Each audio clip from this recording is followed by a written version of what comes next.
Hello students, welcome to our YouTube channel. So today we are going to start our topic that is fractions. तो जब भी हम fractions की बात करते हैं तो यहाँ पर हमारे पास क्या होता है, कोई भी एक होल पार्ट होता है जिसको हम अपने अनइक्वल पार्ट में डिवाइड करते हैं। अब मैं किसी भी चीज़ को अनइक्वल पार्ट में डिवाइड करूंगा तो फ्रैक्शन का पार्ट होगा, बट वो रियल फ्रैक्शन तभी हो पाएंगे जब हम उसको किसी भी चीज़ को या आर्टिकल को, जस्ट लाइक एप्पल हो गया, पिज्ज़ा हो गया, इनको इक्वल पार्ट्स में डिवाइड करते हैं, जस्ट लाइक 2-3 पार्ट में, 4/5 पार्ट में, इस टाइप से। यहाँ पर आता है हमारे पास फ्रैक्शंस। तो अभी तो देखिए यहाँ पर कुछ ऐसा सीन नहीं है। अब फ्रैक्शंस की बात करें तो जैसे कि हमारे पास डे टू डे लाइफ में ऐसे केक होता है, बर्थडे पर केक आता है, तो हम क्या करते हैं, उसे इक्वल पार्ट्स में डिवाइड करते हैं, जस्ट लाइक जैसे छोटे छोटे बच्चे, अगर 10 है तो 10 पार्ट्स में करते हैं, अगर 5 है तो 5 पार्ट्स में करेंगे। ठीक है, चलिए उसके बाद आते हैं यहाँ पे fraction as part of a whole. तो यहाँ पर करेंगे, जो फ्रैक्शन होता है वो होल का पार्ट होता है। जैसे ये मेरा एक पिज्ज़ा था, मैंने इसके 2 इक्वल पीस करे, that is 1/2। So 3 equal pieces में करा तो that is 1/3। So 4 equal pieces में करा and this is 1/4 part. Okay, तो मतलब यहाँ पर हमने टोटल पार्ट्स कितने करे, 4, तो वो आ गया नीचे, और हम इस वाले स्लाइस को लेना चाहते हैं तो दैट इज़ 1 पार्ट। ओके, तो इसी तरह से हम यहाँ पे इनको डिवाइड करते हैं, एंड जो हमारा 1/2 है उसको बोलते हैं हम हाफ। देन जो हमारा 1/3 है वो तो 1/3 ही रहता है, एंड जो हमारा 1/4 होता है उसको हम बोलते हैं क्वार्टर। ओके, तो अगर हम 3/4 की बात करें, दैट मीन्स आपके पास जो ये न्यूमरेटर है वो क्या है, 3, एंड डिनोमिनेटर क्या है, 4। तो ये जो 3 है वो क्या शो करता है, शेडेड पार्ट। देखिए यहाँ पर 1 2 3 पार्ट, एंड जो डिनोमिनेटर है वो शो करता है आपको total parts. Okay, same way here we are having 2/3 means 2 are shaded part and 3 are total parts.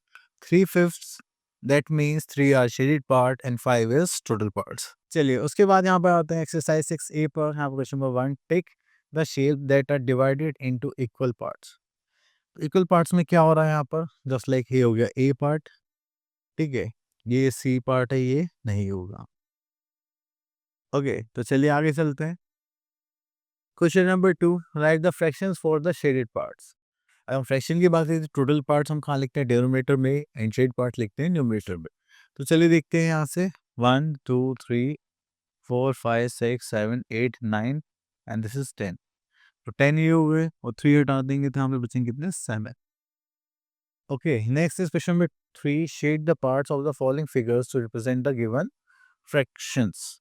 तो यहाँ पे आते हैं सी पार्ट पर। आप देखिए टोटल कितने, 8, और यहाँ पे कितने, 3, तो 1 2 3 parts.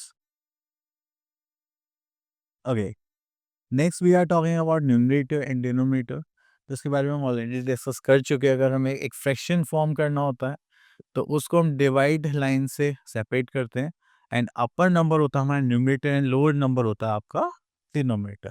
Okay, now move to our next topic. Okay, here we are having fraction as part of collection. चलिए, तो यहाँ पर तो ऐसा कुछ खास नहीं है, तो हमारा अपने एक्सरसाइज 6B पर। तो यहाँ पे देखें question number 1, write the fractions for the following numerators and denominators see. Okay, तो यहाँ पर हम देखते हैं बी पार्ट। तो यहाँ पे न्यूमरेटर कितना गिवन है, 1, एंड डिनोमिनेटर इज 7। ओके, चलिए उसके बाद चलते हैं यहाँ पर question number 2, right the numerator and denominator D of the given fractions. तो चलिए यहाँ से हम ले लेते हैं this part.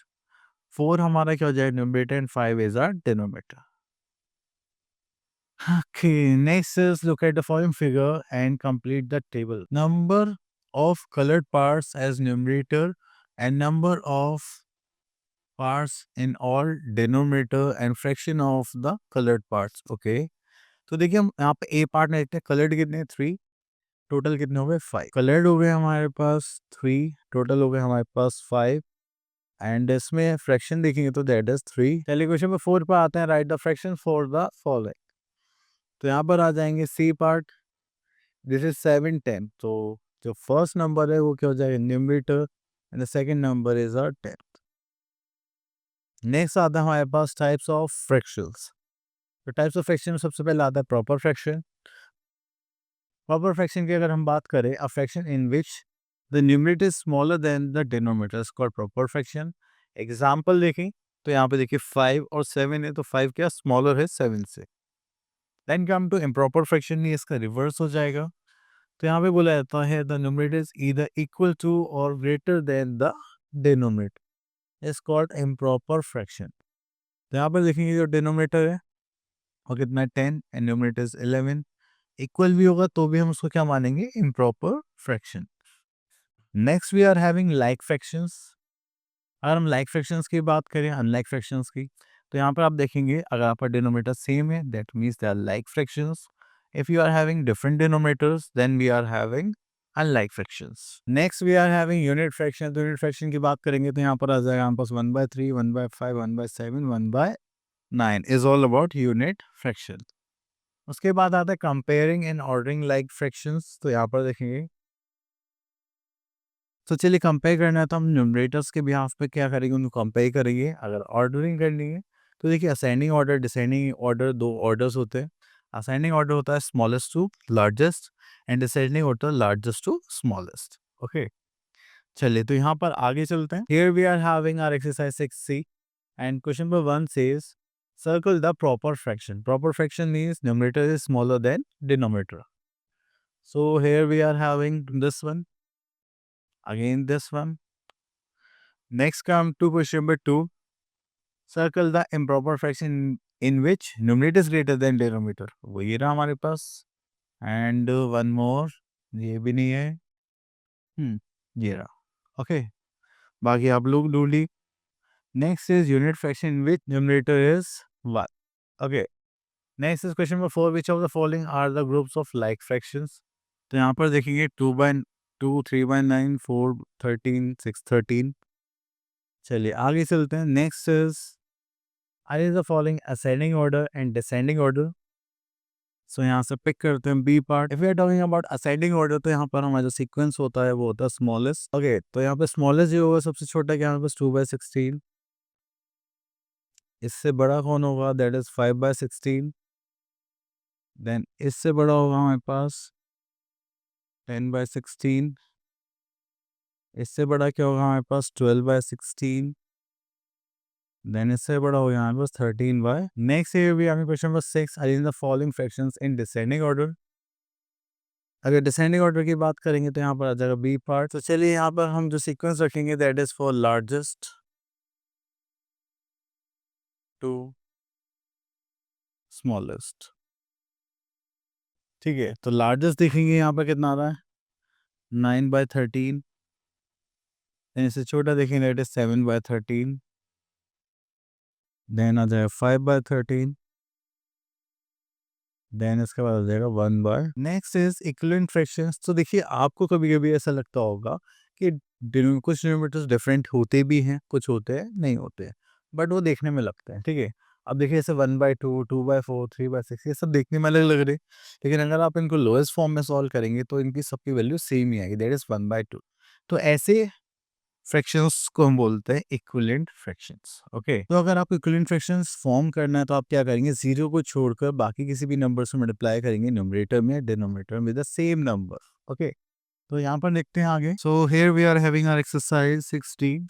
Question number 1, look at the shade parts in each of the figure and then fill in the blanks. Okay, so here we are having 1/5, this is 2/5, sorry, this is 2/10. Okay, next चलते हैं हम question number 2. Find the three fractions equivalent to each of the following fractions. Okay, let's pick C part from here. We are having 2/7, so I'm going to multiply by 2 in both numerator and denominator. So we are having 4/14. So this is 4/14. If I multiply by 3, then we are in 6/21. If we multiply by 4, okay, then we are having 4 to the 8 and 7 4 the 28.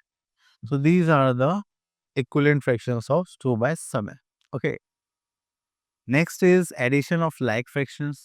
देखिए आपके पास like fractions है तो आपको बहुत easily क्या करना है, उनको कॉमन लेना है जो भी डिनोमिनेटर होगा, एंड न्यूमरेटर्स को आप क्या कर देंगे, ऐड कर देंगे। ओके, देन सब्ट्रैक्शन पर आ जाते हैं।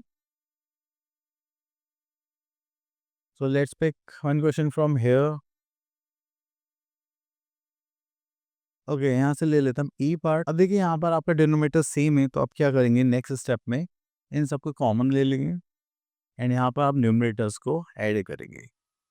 तो 3 + 3 6 + 4 is 10/11. So this is our answer. Next we are having subtraction part. Let's pick D part from here. So here we are having the same denominator and यहाँ पर देखेंगे this is 5/5 - 4. This is 1/9.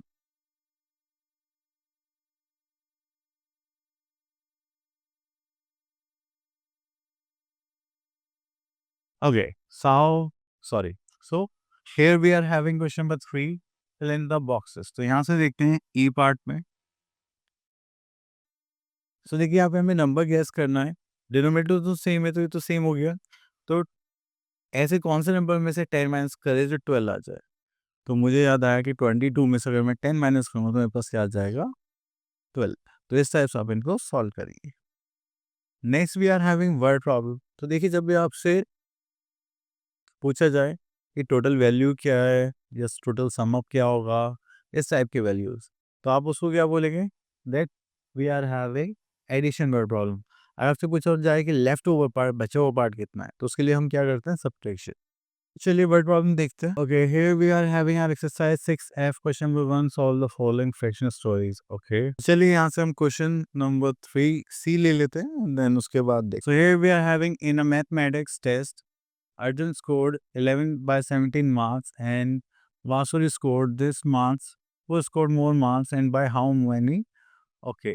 तो देखिए यहाँ पे obviously तो अर्जुन ने score करे 11/17 मार्क्स एंड वासुरी ने स्कोर करे 15/17 मार्क्स। तो किसने स्कोर ज़्यादा करे, वासुरी ने। तो चलिए यहाँ पे लिख देते हैं वासुरी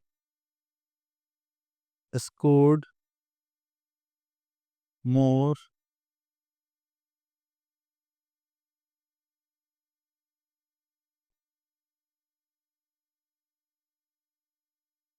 ओके। ये तो हो गया फर्स्ट स्टेटमेंट। तो आप कितने मार्क्स ज़्यादा हैं, तो उसके लिए हम क्या करेंगे, सब्ट्रैक्शन। सो यहाँ पर स्टेटमेंट लिखते हैं मार्क्स ऑफ, कौन था ये, वासुरी। मार्क्स ऑफ वासुरी की बात करें तो यहाँ पे कितना आ जाएगा, 15/17। Then we are having marks of Arjun,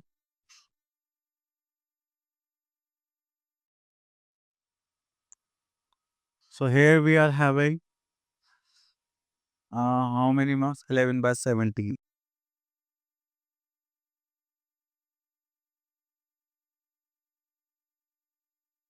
so यहाँ पर हमें क्या निकालना है, मार्क्स स्कोर मोर मार्क्स।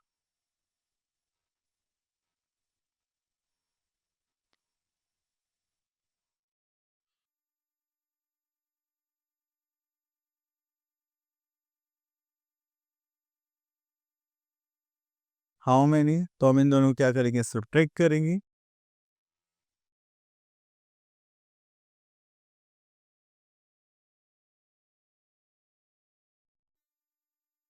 तो ये हो जाएगा हमारे पास, कॉमन लेंगे, यहाँ पर आ जाएगा 17। तो 15 - 11, this is 4/17 as answer. Okay, तो ये हो गया हमारा सॉल्यूशन। तो आई होप आपको ये टॉपिक क्लियर हो गया होगा। अब मिलते हैं नेक्स्ट वीडियो में, till then all the best.